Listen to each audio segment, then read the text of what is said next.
Gulf Coast Postcard brings you greetings from Magnolia Springs. Some of our forebears would be very happy to see this. It's a very warm church, and of course, as you can see, it's a very beautiful church. And it's plain, it isn't ornate at all, it's just plain and down to earth, but you can feel the history in it, you can feel the presence of people who have been here before you. At least I can. And it just gives me a good warm feeling, and the feeling that I'm at peace with the world when I'm in here. Oscar Rich has lots of memories of St. Paul's Episcopal Church. During the 20s, he attended services with his mom and dad and older brother. Today, he's 80 years old and still sitting in the pew. I can remember coming here as a child, and there'd be maybe at the most 15 people in a congregation.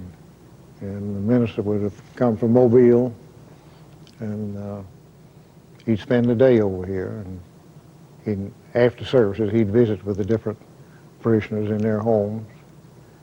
And it was not a picnic exactly, but it was a real get-together of people who felt the same way about church and about God. The tiny chapel has seen lots of history. In the early days, folks met for Bible study inside the Magnolia Springs Community Center. And for decades, it was the only church in the area. Hurricane Frederick's high winds almost knocked a hole in the roof, but the church survived. Resident minister Stan Persons has preached here since 1959. People who care for each other and who pull each other through the tough times and the hard times and the illnesses and the deaths, and yet rejoice with one another over the happy times of baptisms and weddings.